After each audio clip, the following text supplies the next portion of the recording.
Hello विद्यार्थियों, नमस्कार। प्रकाशरी हिंदी पर आप सभी का स्वागत है। प्यारे विद्यार्थियों, कक्षा 12 अनिवार्य हिंदी आरो भाग 2, जिसके 6 लेसन हमने पढ़ लिए थे। 7वां लेसन है गोस्वामी तुलसीदास। चैनल पर नए हैं तो चैनल को सब्सक्राइब कर लें, बेल आइकन प्रेस कर ऑल पर क्लिक कर लें। प्यारे विद्यार्थियों, हम कक्षा 12 अनिवार्य हिंदी के जो पद्य के चैप्टर हैं उनका अध्ययन कर रहे हैं। 7वां चैप्टर है। जितने भी आपके कांटेक्ट में विद्यार्थी हैं उनके पास आप टेलीग्राम, व्हाट्सएप, फेसबुक के माध्यम से वीडियो को अवश्य शेयर करें ताकि निःशुल्क कक्षाओं का सभी को फायदा मिल सके। गोस्वामी तुलसीदास का परिचय हम जानेंगे। कवि परिचय। हिंदी साहित्य की सगुण काव्यधारा में राम भक्ति शाखा के सर्वोपरि कवि गोस्वामी तुलसीदास का जन्म बांदा, उत्तर प्रदेश जिले के राजापुर गांव में 1532 ईस्वी के लगभग हुआ था।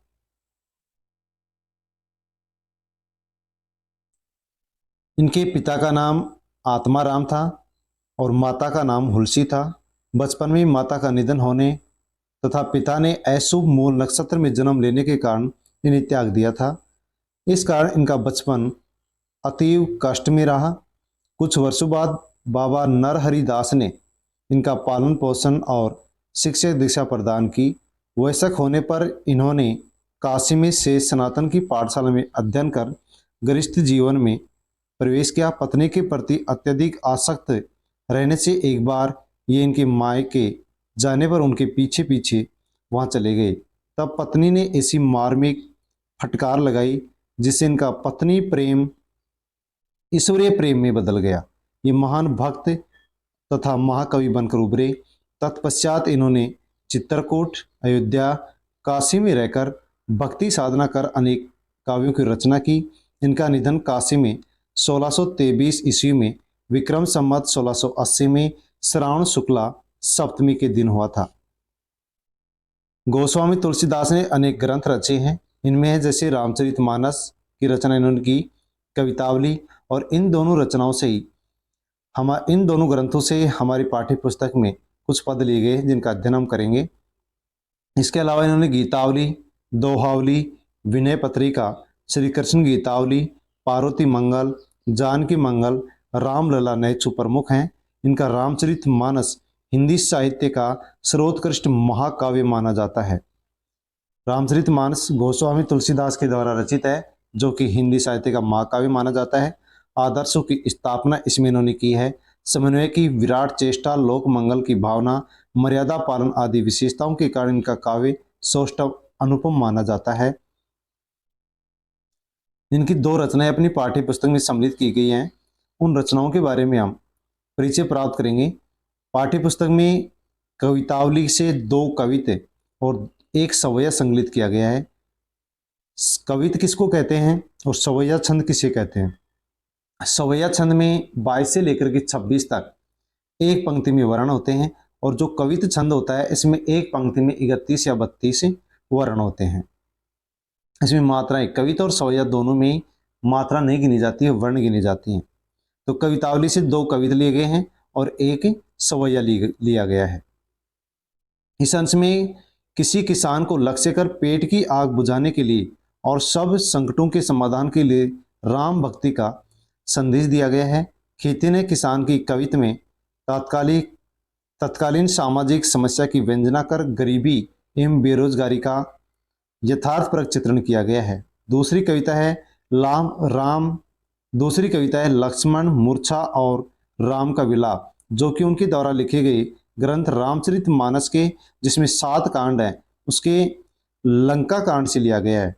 तो रामचरितमानस में 7 कांड हैं, जिनके लंका कांड से लक्ष्मण मूर्छा और राम का विलाप से संबंधित पद लिए गए हैं। लक्ष्मण के शक्ति बाण लगने का प्रसंग अति मार्मिक स्थल है। इसमें बाही की शोक में दुख में व्याकुल मर्यादा पुरुषोत्तम राम को विलाप करते हुए दिखाया गया है, जो कि भ्रातृ प्रेम की मार्मिक अनुभूतियों से समन्वित है। इसमें गोस्वामी तुलसीदास ने शोक यानी दुख के वातावरण में हनुमान का संजीवनी लेकर आ जाने का वर्णन कर करुण रस के बाद वीर रस का प्रयोग रोचकता से दिखाया है। ये प्रसंग अति भावपूर्ण है।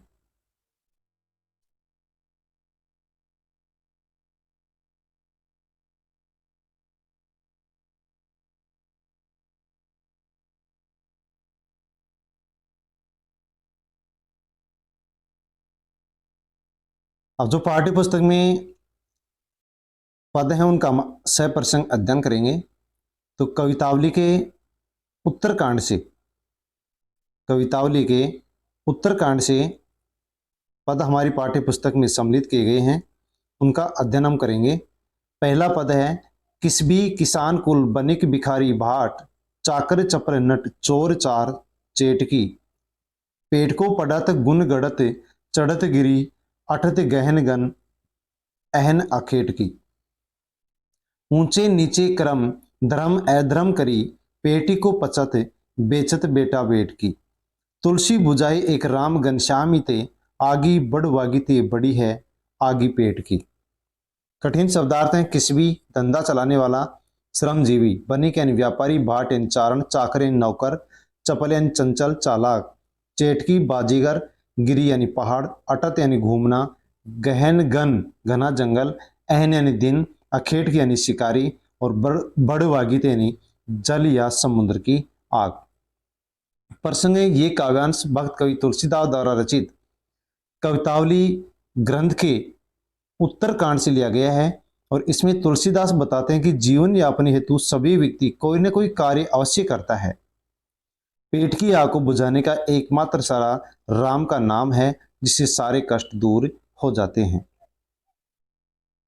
इस पद की व्याख्या है, गोस्वामी तुलसीदास कहते हैं कि पेट भरने के लिए कोई मजदूरी करता है, कोई खेती करता है, कोई व्यापारी करता है, कोई भिखारी है, कोई राजाओं का भाट है, कोई नौकर है, कोई उछल कूद करने में चालाक नट, कोई चोर, कोई दूत और कोई बाजीगर बनकर पेट भरने का पूर्ण प्रयत्न करता है।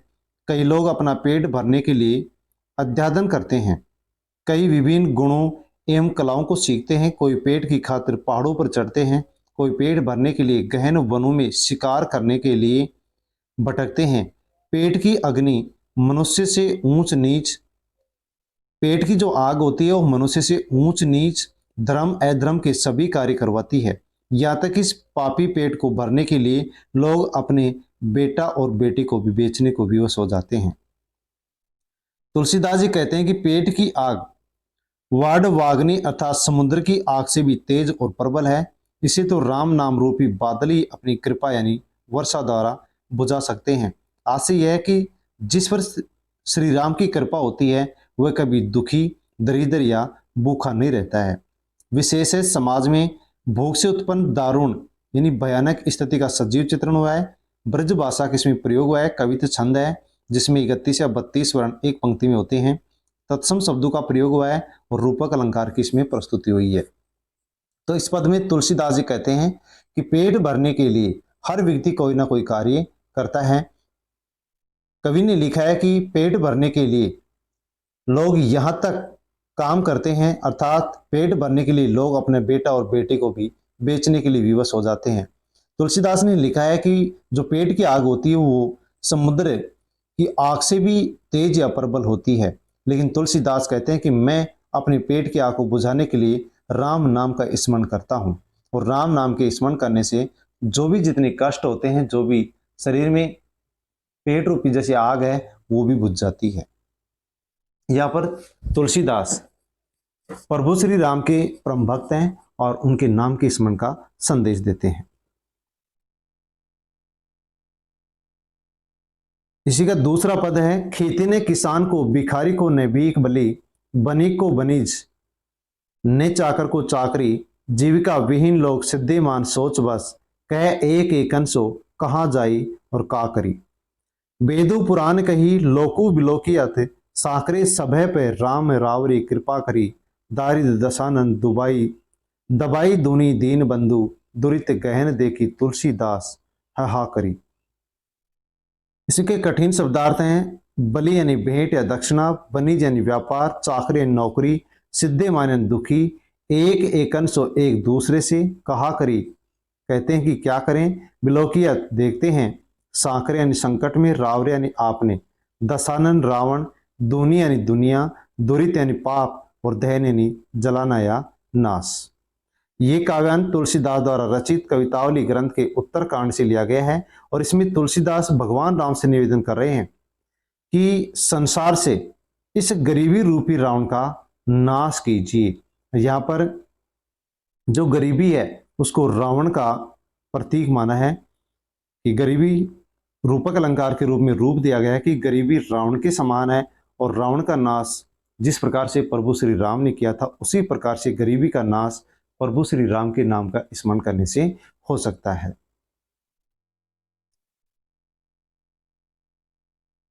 इस पद की व्याख्या है, गोस्वामी तुलसीदास जी कहते हैं कि वर्तमान में बुरी दशा आ जाने से किसानों के पास खेती नहीं है, भिखारियों को भीख भेंट दक्षिणा नहीं मिलती है, बनियों का व्यापार नहीं चल रहा है, नौकरी चाहने वालों को नौकरी नहीं मिल रही है। इस प्रकार जीविका के बिना सब लोग दुखी और चिंता से ग्रस्त होकर एक दूसरे से कहते हैं कि कहाँ जाएं और अब क्या करें। तुलसीदास कहते हैं कि वेदों और पुराणों में भी कहा गया है कि इस लोक में भी ये देखा जाता है, वेद पुराणों में लिखा हुआ है और इस लोक में भी देखा जाता है कि ऐसे संकट के समय में प्रभु श्री राम ने सब पर कृपा की है। तुलसीदास कहते हैं कि हे दीन बंधु प्रभु श्री राम, आज गरीबी रूपी रावण ने सारी दुनिया को दबा लिया है, अपनी चंगुल में बसा लिया है। लोग उसी प्रकार गरीब एवं दुखी हैं जिस प्रकार रावण के अत्याचारों से लोग गरीब और दुखी थे। अतः गरीबी द्वारा फैलाई गई पाप रूपी ज्वाला से जनता को दुखी व पीड़ित देकर अथवा लोगों को पाप कर्मों में लीन देकर मैं तुलसीदास दुख प्रकट करता हूं तथा आपकी सहायता के लिए प्रार्थना करता हूं कि आप आकर इन दुखियों का उद्धार करें। विशेष है तुलसीदास संसार की अधोगति देकर के दुखी हैं और विनीत भाव से प्रभु श्री राम से प्रार्थना कर रहे हैं। तत्कालीन परिस्थितियों का वर्णन है, बेरोजगारी व अकाल का इसमें चित्रण किया गया है। ब्रजभाषा का उचित प्रयोग है, कविता छंद है जिसमें एक पंक्ति में 31-32 वर्ण होते हैं। तत्सम शब्दों का प्रयोग और अनुप्रास अलंकार की इसमें छटा है, शोभा है। तो इस दूसरे पद में कवि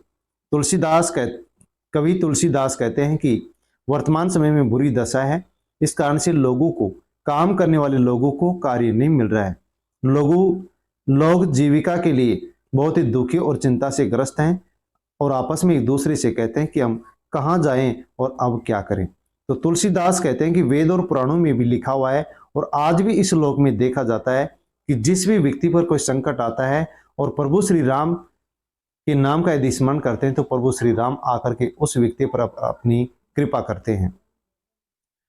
तो प्रभु श्री राम को संबोधित करते हुए तुलसीदास लिखते हैं, कहते हैं कि गरीबी रूपी रावण ने आज पूरी दुनिया को दबा लिया है, आप आकर के इन लोगों की गरीबी को अर्थात इनके दुख को दूर करें।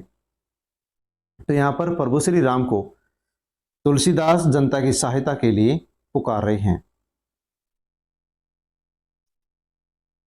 तीसरा पद है, दूत कहो अवधूत कहो, रजपूत कहो जोल्हा कहो कहो की बेटी सो बेटा ने ब्याह, कहो की जाति बिगाड़ ने सो। तुलसी सरनाम गुलामू है राम को, जाको रोचे सो कह कच ओ, मांगी के खैबो मस्जिद को सोइबो, और लेबो को एकु ने देबो को दो। धूत का अर्थ होता है त्यागा हुआ, अवधूत यानी परमहंस वितराग सन्यासी, रजपूत यानी राजपूत, ब्याह यानी विवाह करना, कहो यानी किसी, बिगाड़ यानी बिगाड़ना, सरनाम यानी प्रसिद्ध, गुलामो यानी सेवक या दास, रुचे यानी अच्छा लगे, ओहु यानी और, खैबो यानी खाना, मस्जिद यानी मस्जिद, सोइबो यानी सोना, लेबो यानी लेना और देबो यानी देना। तो ये पद तुलसीदास के द्वारा रचित ग्रंथ कवितालय के उत्तरकांड से लिया है और इसमें कवि ने वर्तमान की जो यथार्थ स्थिति है, यथार्थ जो परिस्थितियां हैं उनका सजीव चित्रण किया है, जो कि हमारे आज इस लोक में भी देखी जाती है, इस समय भी देखी जाती है। इस पद की व्याख्या है, कवि तुलसीदास कहते हैं कि मुझे कोई चाहे घर से त्यागा हुआ कहे, चाहे साधु सन्यासी कहे, राजपूत कहे या जुला कहे, किसी की बात का कोई असर मुझ पर नहीं पड़ता है, क्योंकि किसी की भी बेटी के साथ मुझे अपने बेटे की शादी नहीं करनी है, नहीं मुझे किसी की जाति बिगाड़ने का शौक है। तुलसीदास तो सिर्फ राम का सेवक है, उनके सिवा उसे किसी से भी कोई मतलब नहीं है। जिसकी जैसी रुचि या पसंद वह उसके अनुसार जो इच्छा कहे या करे। तुलसीदास कहते हैं कि मैं मांग करके खा सकता हूँ, मस्जिद में सो सकता हूँ, मुझे न तो किसी से कुछ लेना है और न ही किसी को कुछ देना है। कहने का भाव है कि समाज की किसी भी प्रवृत्ति से तुलसीदास को कोई फर्क नहीं पड़ता है, वे राम के भक्त हैं और उनकी भक्ति में अपना जीवन लगा देंगे। विशेष है कवि समाज की व्यंग्य प्रवृत्ति से शुद्ध हैं, दास्य भक्ति से पूर्ण अपनी राम भक्ति को स्पष्ट कर रहे हैं। ब्रजभाषा का प्रयोग है, सवैया छंद है, अनुप्रास अलंकार का प्रयोग हुआ है, लेना एक ने देना दो, यहाँ पर लोकोक्ति का भी उन्होंने प्रयोग किया है। तो इस पद में तुलसीदास कहते हैं कि कोई भी व्यक्ति मुझे कुछ भी कहे, लेकिन उससे मेरे को किसी प्रकार से कोई फर्क नहीं पड़ता है, क्योंकि मुझे किसी के साथ कोई रिश्ता या संबंध नहीं बनाना है और मैं किसी की जाति बिगाड़ना भी नहीं चाहता हूं।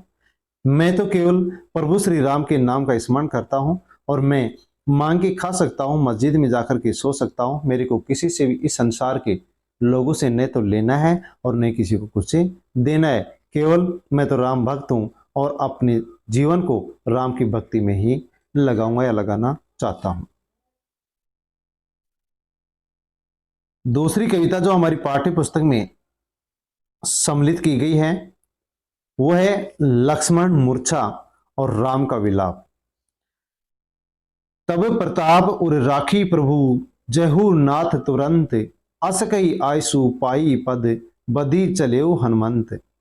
भरत बाहुबलशील गुण, प्रभु पद प्रीति अपार, मन महु जात सराहत, पुनि पुनि पवन कुमार।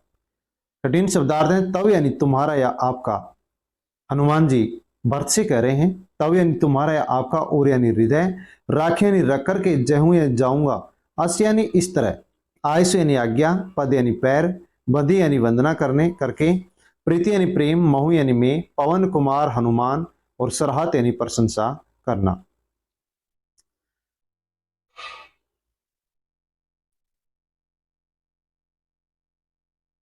इस पद का प्रसंग है कि यह काव्यांश भक्त कवि तुलसीदास द्वारा रचित रामचरित मानस जो ग्रंथ है जिसमें 7 कांड है, उसके लंका कांड से यह पद लिया गया है। और इस प्रसंग में राम लक्ष्मण और राम का विलाप प्रस्तुत किया गया है। हनुमान संजीवनी बूटी लाते समय बरस से मिलते हैं और उसी का वर्णन यहाँ पर तुलसीदास ने किया है। लंका कांड का वर्णन है।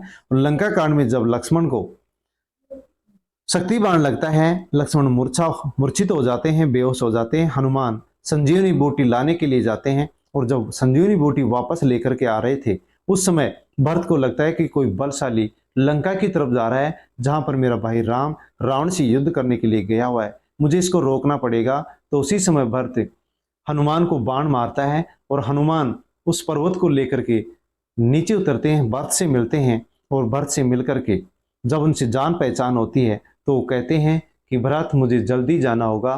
तब भरत वहां से उनको आशीर्वाद देते हैं और भेजते हैं। तब हनुमान भरत से क्या कहते हैं और किस प्रकार से उड़ करके किस प्रकार से पवन वेग से लंका की ओर जाते, उसी का वर्णन तुलसीदास ने इसमें किया है। तो व्याख्या तुलसीदास बताते हैं कि लक्ष्मण को मूर्छा लगने पर हनुमान संजीवनी बूटी लाने जाते हैं। जहां उनकी मुलाकात भरत से होती है, वे भरत से कहते हैं कि हे प्रभु, मैं यहां पर देखो तुलसीदास ने लिखा है कि हनुमान राम के भाई भरत को भी प्रभु के नाम से संबोधित कर रहे हैं, सम्मान कर रहे हैं और कहते हैं कि हे प्रभु, मैं आपका प्रताप और यश हृदय में रख करके तुरंत ही अर्थात जल्दी ही भगवान राम के पास पहुंच जाऊंगा। इस प्रकार कहते हुए हनुमान भरत की आज्ञा प्राप्त कर उनकी चरणों की वंदना करके चल दिए। भरत के बाहुबल, शील, शांत व्यवहार, गुण और प्रभु राम के प्रति अपार स्नेह को देखते हुए मन ही मन बार बार प्रशंसा करते हुए हनुमान लंका की तरफ जा रहे हैं। तो यहाँ पर भरत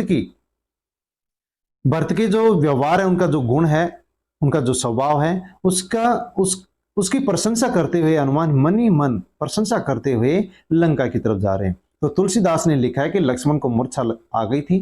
हनुमान संजीवनी बूटी लेकर के आते हैं तो भरत से उनकी मुलाकात होती है। उनको भी सम्मान देते हुए, उनके प्रताप और यश को अपने हृदय में संजोते हुए कहते हैं कि मैं जाता हूं और प्रभु श्री राम के पास जा रहा हूं।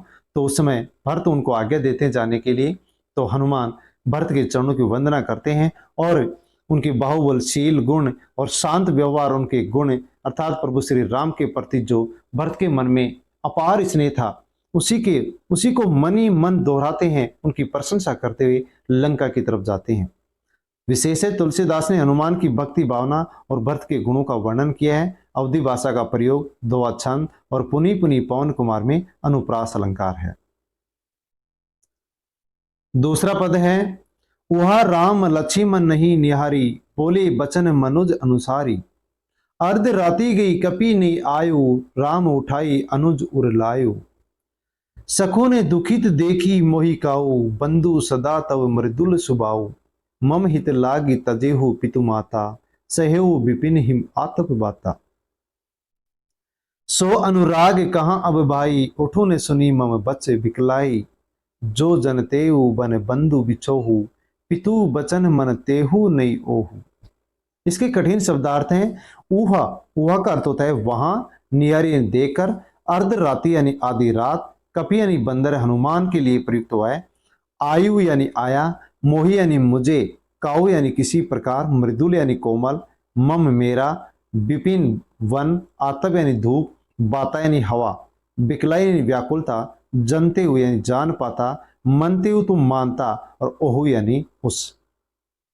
ये काव्यान तुलसीदास के द्वारा रचित रामचरितमानस के लंका कांड के लक्ष्मण मूर्छा और राम का विलाप प्रसंग से लिया गया है। इस प्रसंग में लक्ष्मण की मूर्छित अवस्था पर राम का करुण विलाप तुलसीदास ने यहाँ पर प्रकट किया है, लिखा है।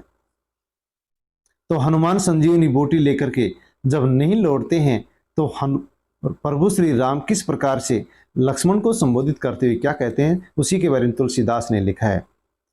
जब हनुमान और भरत के बीच वार्तालाप होता है, उनकी आज्ञा लेकर के लौट रहे थे, उसी समय लंका में क्या हो रहा था उसका वर्णन इस पद में तुलसीदास ने किया है। क्या लिखा है कि उधर लंका में राम ने मूर्छित लक्ष्मण को देखा, तब वे व्याकुल व दुखी होकर के मनुष्य के समान शोक भरे दुख भरे वचन कहने लगे कि आधी रात बीत चुकी है परंतु अभी तक हनुमान नहीं आए। ये आधी रात बीत चुकी है, इसका वर्णन इसलिए तुलसीदास ने किया है कि संजीवनी बूटी लाने के लिए हनुमान गए थे और लक्ष्मण को जो शक्ति बाण लगा था, मूर्छा आई थी, वो यदि सुबह सूर्य प्रकट होगा यानी प्रभात काल में सूर्य प्रकट होगा, उससे पहले पहले यदि संजीवनी बूटी उसको दे दी जाएगी तो लक्ष्मण फिर से चेतन अवस्था में आ जाएगा, जीवित हो जाएगा। उसमें राम ने अधीरता से अपनी लघु भ्राता छोटे भाई लक्ष्मण को उठाकर अपने हृदय से लगा लिया। राम बोले कि हे भाई, तुम अपने रहते मुझे कभी दुखी नहीं दे सकते थे, तुम्हारा स्वभाव सदैव से कोमल था। मेरा साथ देने के लिए तुमने माता पिता तक को त्याग दिया, वन में हमारे साथ सर्दी यानी जाड़ा, धूप यानी गर्मी तथा हवा यानी आंधी तूफान सब कष्ट सहन करते रहे। तो लिखा है उन्होंने कि मेरा साथ देने के लिए तुम हर मौसम में कष्ट सहन करते रहे। आगे कहते हैं कि हे भाई, तुम्हारा प्रेम अब कहाँ है? मेरी व्याकुलता पूर्ण वचन सुनकर तुम उड़ते क्यों नहीं हो? यदि मैं जानता कि मुझे वन में जाने पर भाई लक्ष्मण का विछोह सहना पड़ेगा, वो मेरे से बिछड़ जाएंगे और उस बिछड़ने का दुख मेरे को सहन करना पड़ेगा, तो मैं पिता के उस वन में जाने वाले वचन को मानने से इनकार कर देता, अर्थात वन में नहीं आता। तुलसीदास बताते हैं कि राम लक्ष्मण पर आई इस विपदा का कारण सोम को मानते हैं। तो प्रभु श्री राम मूर्छित लक्ष्मण को देख करके मनुष्य की तरह शोक भरे वचन कहने लगे कि आधी रात बीत गई लेकिन हनुमान नहीं आया, और बेचैन होकर के लक्ष्मण को उठाकर अपने हृदय से लगाते हैं और लक्ष्मण को संबोधित करते हुए कहते हैं कि तुम्हारे रहते मैं कभी दुखी नहीं हुआ, तुम मेरे को कभी दुखी नहीं देखे, तुम्हारा स्वभाव बहुत ही कोमल था, तुमने अपने माता पिता को इसलिए त्याग दिया था क्योंकि आप मेरा साथ देना चाहते थे, हर मौसम में आप मेरे साथ रहे। फिर संबोधित करते हुए कहते हैं कि हे लक्ष्मण, अब तेरा वो प्रेम मेरे प्रति था वो कहाँ चला गया है? यदि मेरे को पता होता कि वन में जाकर के लक्ष्मण से इस प्रकार से दुख मुझे सहन करना पड़ेगा, वो मेरे से बिछड़ जाएगा, तो मैं पिता के जो वचन थे उनको कभी भी नहीं मानता। तो यहाँ पर तुलसीदास लिखते हैं कि राम लक्ष्मण की जो शक्ति बाण लगा था उसका दोष भी अपने आप पर लेते हैं। विशेष है विशेष है तुलसीदास ने प्रभु राम का मानवीय रूप और उनकी विलाप का मार्मिक वर्णन किया है। अवधि भाषा का प्रयोग हुआ है, करुण रस का प्रयोग हुआ है, चौपाई छंद प्रस्तुत है और अनुप्रास अलंकार की यहाँ पर छटा देखने को मिलती है। तीसरा पद है, सूत बित नारी भवन परिवारा हो ही जाही जग बारी बारा अस बिचारी जी जागू ताता मिली ने जगत सहोदर भराता। जथा पंख बिनु खग अति दीना मनी बिनु फनी करिबर कर हीना अस मम जीवन बंधु बिनु तोही जो जड़ देव जीवावे मोही। जेहू अवध कवन मुँह लाई नारी हेतु प्रिय भाई गवाई बरु अपजस सह तेऊ जग माही नारी हानि विशेष क्षति नाही। इस पद के कठिन शब्दार्थ हैं। सुत यानी पुत्र, बित यानी धन, अस यानी ऐसा, जी हृदय, सहोदर यानी सगा, फनी यानी सांप, करीबर यानी गजराज, कर यानी सोंड, तोही यानी तुम्हारे, जड़ यानी कठोर संवेदनाहीन, दैव यानी भाग्य, अवध यानी अयोध्या, कवन यानी कौन, अपजस यानी बदनामी, माही यानी में और क्षति यानी हानि या नुकसान। प्रस्तुत काव्यांश भक्त कवि तुलसीदास द्वारा रचित रामचरितमानस के लंका कांड से लक्ष्मण मूर्छा और राम का विलाप से प्रसंग लिया गया है। लक्ष्मण के मूर्छित होने पर राम का विलाप तथा उनका दुख प्रकट तुलसीदास ने इस पद में किया है। इस पद की व्याख्या है, श्री राम विलाप करते हुए कहते हैं कि हे भाई लक्ष्मण, संसार में पुत्र, धन, पत्नी, मकान और परिवार बार बार मिल सकते हैं और नष्ट भी हो जाते हैं। ये जीवन में दोबारा से प्राप्त हो सकते हैं, परंतु संसार में सगा भाई बार बार नहीं मिलता है। इसलिए हृदय में ऐसा विचार करके तुम जल्दी जाग जाओ। तुलसीदास लिखते हैं कि राम विलाप कर रहे हैं, लक्ष्मण को कह रहे हैं कि संसार में पुत्र, धन, पत्नी और मकान और परिवार ये बार बार इंसान को मिलते हैं, नष्ट हो जाते हैं, फिर मिल जाते हैं, लेकिन इस संसार में सगा भाई इंसान को कभी भी नहीं मिलता है। आप ये विचार करके जल्दी से जाग जाओ। आगे कहते हैं, हे लक्ष्मण, जिस प्रकार पंखों के बिना पक्षी दीनहीन हो जाता है, उड़ नहीं पाता है, मणि के बिना सांप और सूंड के बिना हाथी अत्यंत दीन और व्यथित हो जाते हैं, उसी प्रकार भाग्य मुझे अगर जीवित रखेगा तो मेरा जीवन तुम्हारे बिना व्यर्थ और सारहीन हो जाएगा। तो तुलसीदास लिखते हैं कि राम लक्ष्मण से कहते हैं कि लक्ष्मण, जिस प्रकार से पक्षी पंखों के बिना बिल्कुल दुखी हो जाता है, दीनहीन हो जाता है, मणि के बिना सांप और सूंड के बिना हाथी दीनहीन हो जाता है, उसी प्रकार से यदि मैं दुर्भाग्य से जीवित रह गया तो मेरा जो जीवन है वो तुम्हारे बिना व्यर्थ हो जाएगा, उसका कोई अर्थ नहीं रहेगा, उसका कोई सार नहीं रहेगा। आगे कहते हैं कि हे प्रिय लक्ष्मण, अपनी पत्नी की खातर प्यारे भाई को गंवाकर मैं कौन सा मुंह लेकर के अयोध्या जाऊंगा। मैं जगत में ये बदनामी भले सह लूंगा कि राम ने स्त्री को खो देने पर कोई वीरता नहीं दिखाई, परंतु पत्नी की हानि उतनी बड़ी बात नहीं है जितनी कि प्रिय भाई को खोने की हानि है। तुलसीदास ने राम का भातरी के प्रति प्रेम प्रदर्शित किया है। अवधि भाषा है, करुण रस है, चौपाई छंद है। चौपाई छंद की प्रत्येक पंक्ति में 16 मात्राएं होती हैं। अनुप्रास अलंकार है। अनुप्रास अलंकार वह होता है जहां पर एक ही पंक्ति में कोई वर्ण दो या दो से अधिक बार आता है। तो यहाँ पर तुलसीदास ने लिखा है कि राम लक्ष्मण को संबोधित करते हुए कहता है कि मैं अपनी पत्नी के लिए अपने भाई को खो करके अयोध्या में कौन सा मुंह, कैसा मुंह लेकर के जाऊंगा। इस संसार के अंदर मैं बदनामी सहन करता रहूंगा।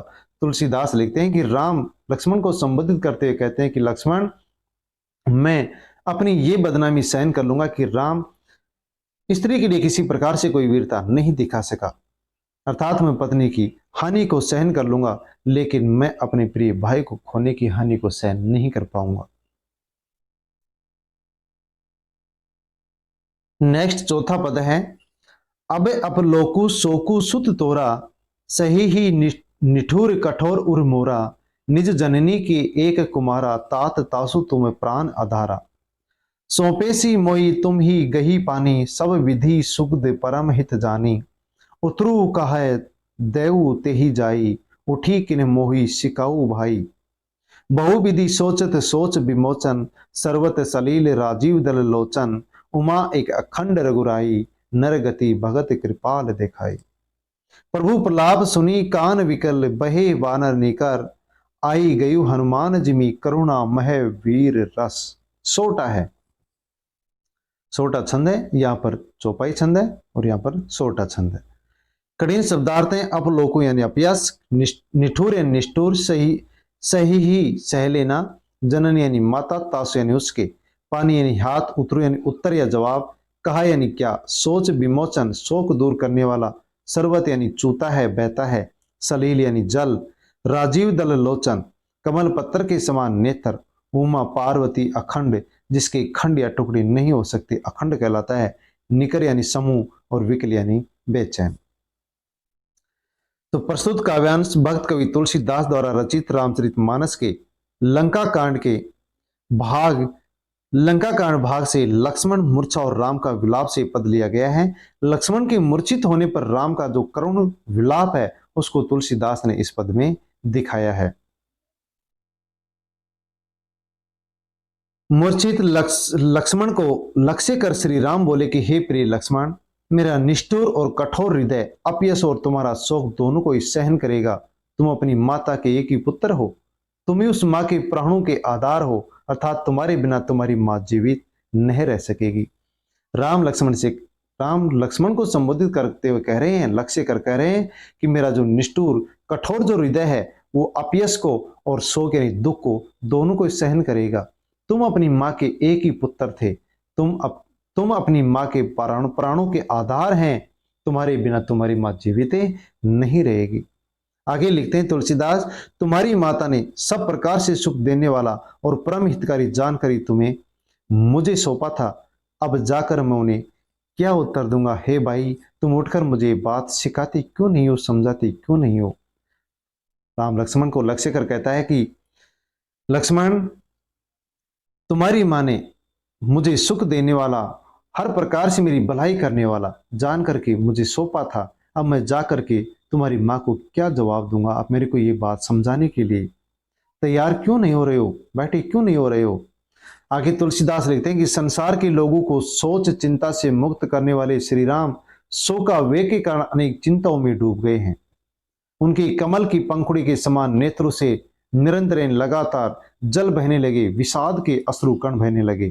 तब शिवजी ने पार्वती से कहा कि हे उमा, हे पार्वती, श्री राम एक अद्वितीय और अखंड वियोग रहित हैं, अर्थात स्वयं संपूर्ण हैं, शोक मुक्त ईश्वर हैं, परंतु इस अवसर पर कृपालु प्रभु लीला करके सामान्य मनुष्य जैसा देखो आचरण कर रहे हैं, व्यवहार कर रहे हैं। तो तुलसीदास लिखते हैं कि संसार में सोच और चिंता से मुक्त प्रभु श्री राम एक साधारण मनुष्य की तरह चिंताओं में डूब गए और कमल की पंखुड़ी के समान उनके नेत्रों से लगातार आंसू बहने लगे।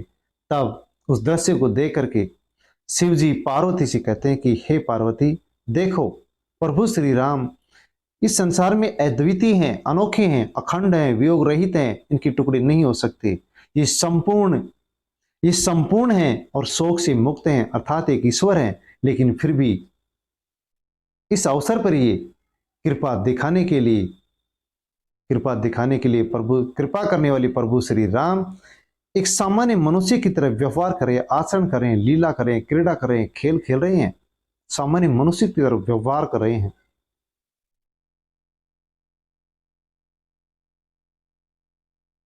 प्रभु श्री राम के विलाप को सुनकर के वानरों का समूह दुख से व्याकुल हो उठा।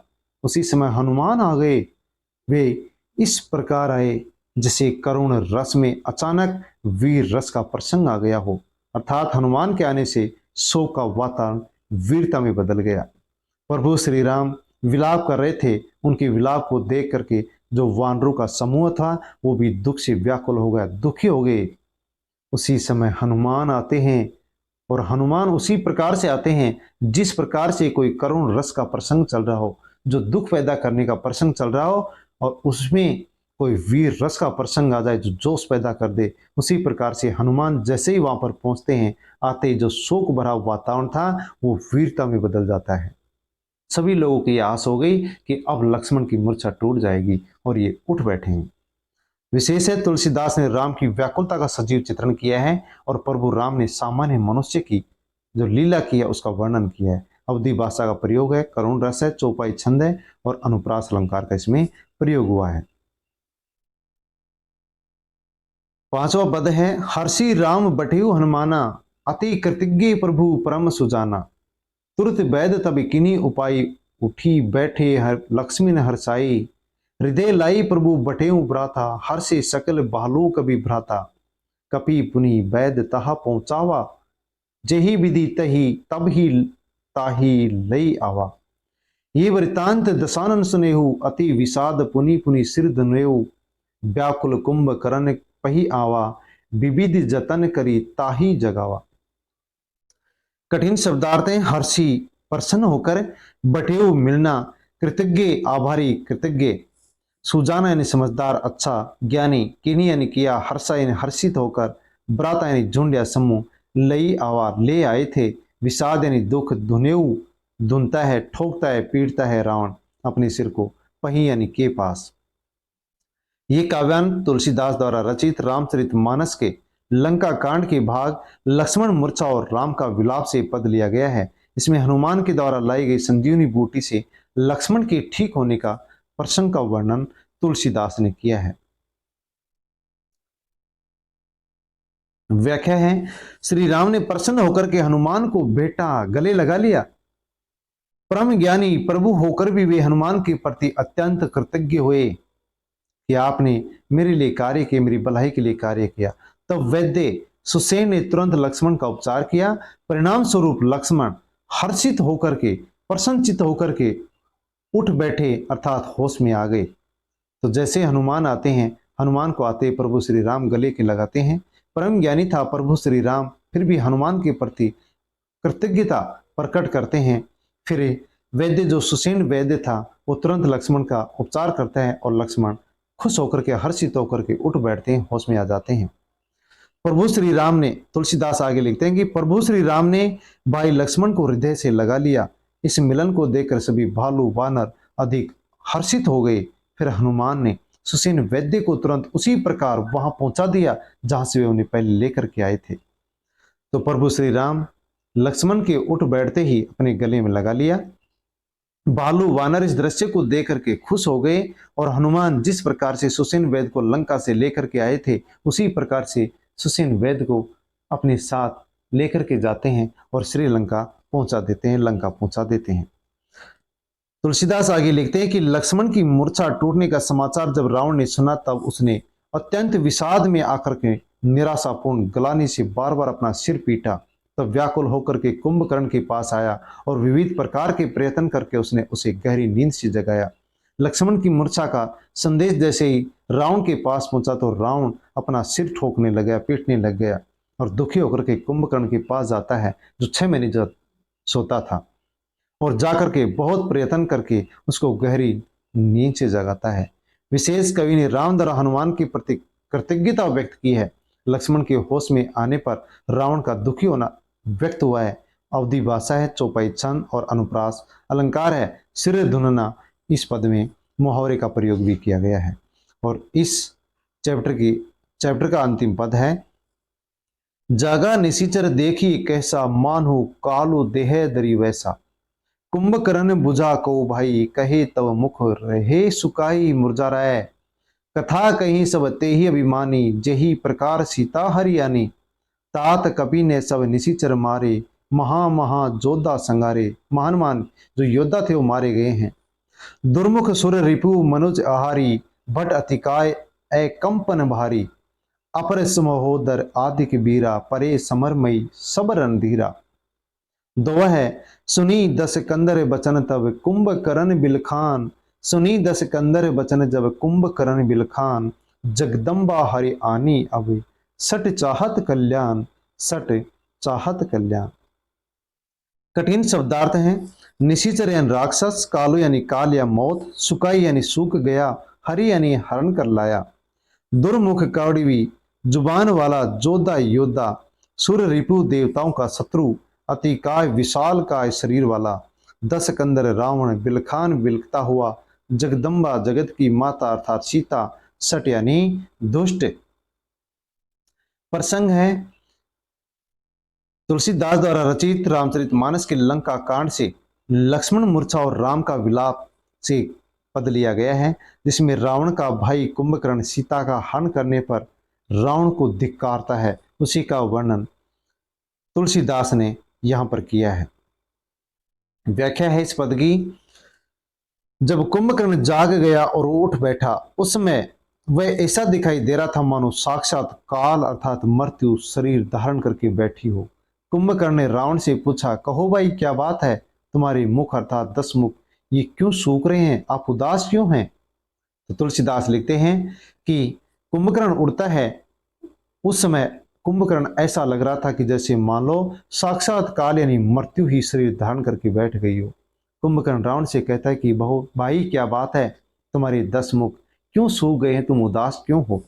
तुलसीदास आगे लिखते हैं कि कुंभकर्ण का प्रश्न सुनकर रावण ने अभिमान के साथ, गर्व घमंड के साथ, अहंकार के साथ वह सारी कथा सुना दी कि वह किस प्रकार से सीता का हरण कर लाया था। रावण ने फिर कहा, हे भाई, श्री राम के वानरों ने बहुत से राक्षस मार डाले, उन्होंने बड़े बड़े योद्धाओं का संहार कर दिया है। तो कुंभकर्ण के प्रश्न को सुनकर के रावण अहंकार के साथ सीता के हरण की कहानी सुनाता है। और रावण कुंभकर्ण से ये भी कहता है कि हमारे सारे राक्षस मर चुके हैं, अर्थात वानरों ने राक्षसों को मार दिया, बड़े बड़े योद्धा थे वो भी मर गए हैं। रावण आगे कुंभकर्ण से कहता है कि दुर्मुख देव शत्रु यानी देवांतक, मनुष्य भक्षक नरांतक, महायोद्धा अतिकाय, बाहरी बरकर अकंपन तथा सहोदर यानी सगे भाई आदि दूसरे सभी प्रमुख जो रणधीर हैं, वीर राक्षस हैं, वो युद्ध भूमि में मरे पड़े हैं। अर्थात कुंभकर्ण से रावण कहता है कि सबके सब योद्धा थे, महान योद्धा थे, वो मर गए हैं। आगे तुलसीदास लिखते हैं कि रावण के ये वचन सुनकर के कुंभकर्ण दुखी होकर के कहने लगा, अरे दुष्ट। कुंभकर्ण रावण से कहता है कि अरे दुष्ट, जगत जननी सीता का अपहरण करके भी अब तो अपना कल्याण चाहता है, अपना भला चाहता है, अर्थात अब तेरा कल्याण असंभव है, अब तेरा भला नहीं होगा। तो रावण के वचन सुनकर के कुंभकर्ण दुखी हो जाता है और उसको दुष्ट कहकर के संबोधित करता कहता है कि अरे दुष्ट रावण, जगत जननी जो सीता थी उसका तूने अपहरण कर लिया और तू अब अपना कल्याण चाहता है, अब तेरा कल्याण संभव नहीं है। विशेषज्ञ कवि ने राक्षस कुंभकर्ण द्वारा प्रभु श्री राम की महिमा बताई है। 6 महीने सोने के बाद भी वे जानता है कि प्रभु श्री राम का अमंगल करने वालों का भला नहीं हो सकता। अवधि भाषा है, व्यंग्य वचनों का स्वाभाविक कथन और अलंकारों की सहज प्रस्तुति इसमें वर्णित हुई है। पर विद्यार्थियों, ये पद है जिनके शब्दार्थ, व्याख्या, प्रसंग और व्याख्या विशेष हमने पढ़ा है। पाठ्य पुस्तक के जो प्रश्न हैं उनको आप यहाँ पर पढ़ सकते हैं। पाठ के साथ फर्स्ट क्वेश्चन और सेकंड क्वेश्चन है, थर्ड क्वेश्चन है, इसके आगे फोर्थ क्वेश्चन है, फिफ्थ क्वेश्चन है,